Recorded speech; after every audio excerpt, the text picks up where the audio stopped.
یقیناً یہ ایک بہت بڑے دکھ کی خبر ہے کہ عالم اسلام کا بہت بڑا نام شیخ الحدیث و تفسیر علامہ خادم حسین رضوی صاحب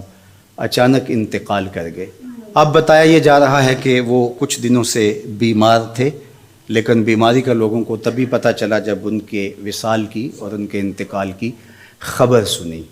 انہوں نے جس طرح سے زندگی گزاری اس کا گوشہ گوشہ آپ کے سامنے ہے، اور آج وہ اس دنیا سے سرخرو ہو کے اللہ کے حضور پیش ہو رہے ہیں۔ ہماری بے پناہ دعائیں ان کے نام،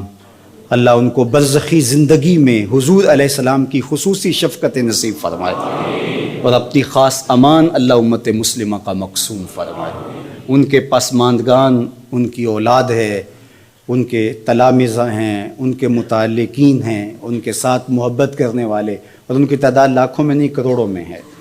اللہ سب کو صبر عطا کرے اور ان کو اپنے جوار رحمت میں جگہ نصیب فرمائے، ان کی قبر کو وسیع، کشادہ، منور، خوشبودار اور ٹھنڈا کرے،